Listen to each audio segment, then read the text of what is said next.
গুৱাহাটী বিশ্ববিদ্যালয়ৰ ৰাষ্ট্ৰীয় সেৱা আঁচনি কোষে নাৰেংগী আঞ্চলিক মহাবিদ্যালয়ৰ সহযোগিতাত 1 জুলাইৰ পৰা 7 জুলাইলৈ বন মহোৎসৱ 2026 সফলতাৰে উদযাপন কৰে। পৰিৱেশ সংৰক্ষণ, বননীকৰণৰ গুৰুত্ব সম্পৰ্কে সজাগতা সৃষ্টি আৰু সেউজ পৰিৱেশ গঢ়ি তোলাৰ লক্ষ্যৰে এই সপ্তাহজোৰা কাৰ্যসূচী আয়োজন কৰা হয়। সপ্তাহব্যাপী কাৰ্যসূচীৰ শুভ উদ্বোধন কৰে গুৱাহাটী বিশ্ববিদ্যালয়ৰ উপাচাৰ্য অধ্যাপক ননীগোপাল মহন্তই। তেওঁ গুৱাহাটী বিশ্ববিদ্যালয়ৰ চৌহদত এটি গছপুলি ৰোপণ কৰি বিশ্ববিদ্যালয়ৰ পৰিৱেশ সংৰক্ষণ, পৰিৱেশগত স্থায়িত্ব আৰু প্ৰাকৃতিক সম্পদ সংৰক্ষণৰ প্ৰতি থকা প্ৰতীকী প্ৰকাশ ঘটায়।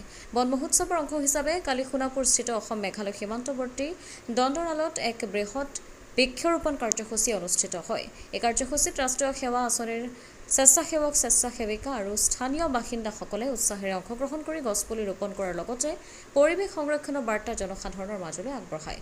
উল্লেখযোগ্য যে গুৱাহাটী বিশ্ববিদ্যালয়ৰ শ্ৰেণীসমূহৰ সচিব ডঃ ৰঞ্জন কুমাৰ কাকতিয়ে NSSৰ স্বেচ্ছাসেৱক দলটোক দন্দৰালৈ নেতৃত্ব দিয়ে আৰু প্ৰকৃতি সংৰক্ষণ আৰু পুনৰুদ্ধাৰৰ ক্ষেত্ৰত সক্ৰিয় ভূমিকা গ্ৰহণ কৰিবলৈ স্বেচ্ছাসেৱকসকলক আহ্বান জনায়। তেওঁ বৃক্ষৰোপণক সকলো নাগৰিকৰ এক সামূহিক দায়িত্ব বুলি উল্লেখ কৰিছে।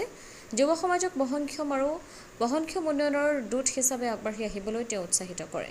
এই কাৰ্যসূচীত নাৰেংগী আঞ্চলিক মহাবিদ্যালয়ৰ NSSৰ কাৰ্যসূচী বিষয়া ডঃ লখিমী গগৈ আৰু গুৱাহাটী বিশ্ববিদ্যালয়ৰ কেম্পাছ NSS গোটৰ কাৰ্যসূচী বিষয়া ডঃ শশীপ্ৰভা দেৱীয়েও উপস্থিত থাকি স্বেচ্ছাসেৱকসকলক সহযোগিতা আগবঢ়ায়।